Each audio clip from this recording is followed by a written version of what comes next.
Thanks very much, Sam, for those introductory remarks. Good morning, everyone. It's a great pleasure to be here. And I'd like to thank the leadership of the Bus Industry Confederation for the opportunity to come and talk about how we might define public transport in 2040. A little bit about NTC for those perhaps here who don't know what we do and who we are. The National Transport Commission is a government agency. We're independent in the sense that we're not responsive to any one government in Australia.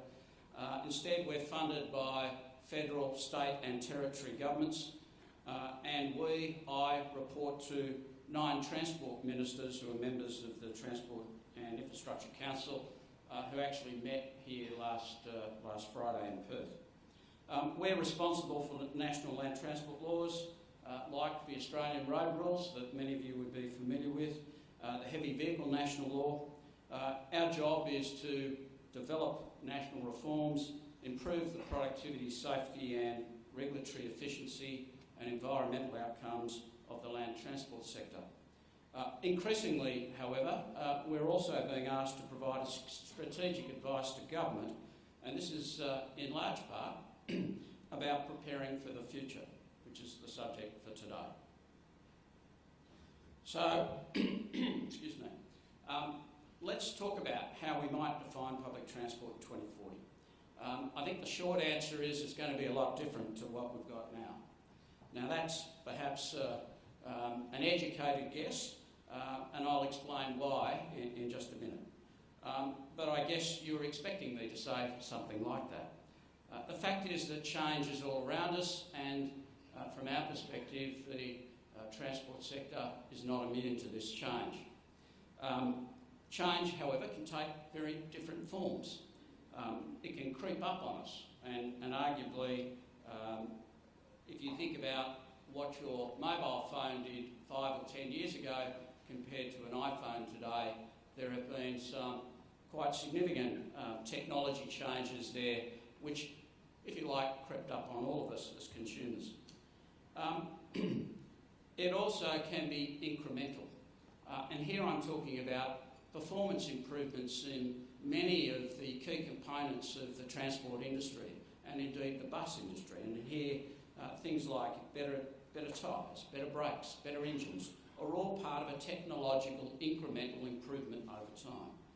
And finally, and probably something that we're going to see a lot more of, is they can be fast and disruptive. Ride sharing, we've just heard about Uber.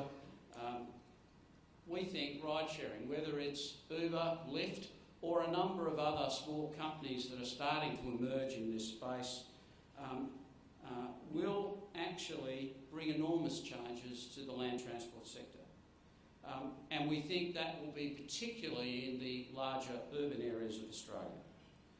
We actually believe that ride sharing is also going to transition to carpooling.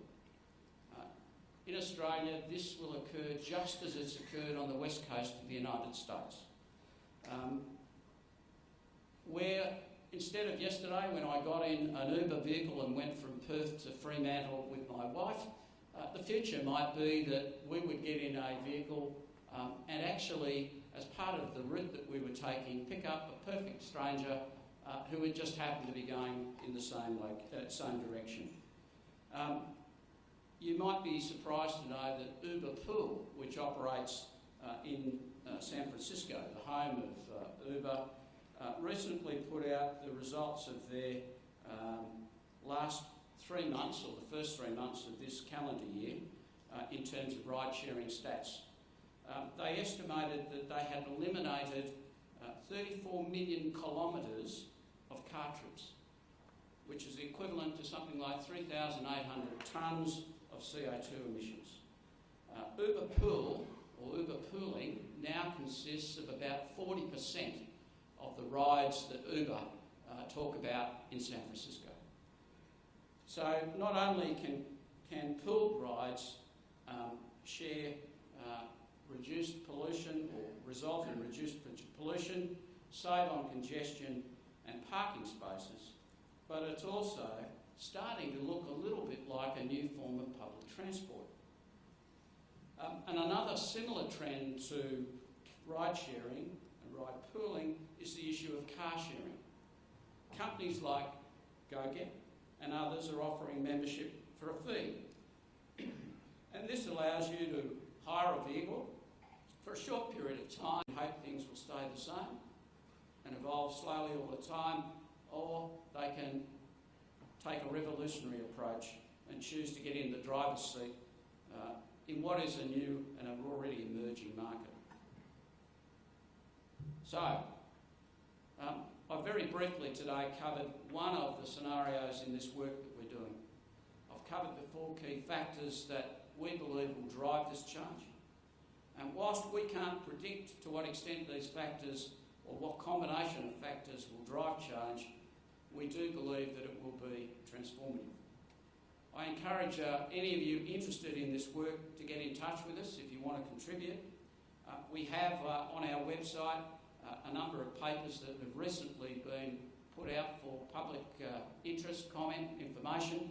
We'd be very keen to work with you going forward, looking at the likely scenarios that we've put forward that we believe are plausible and what that might mean for your industry.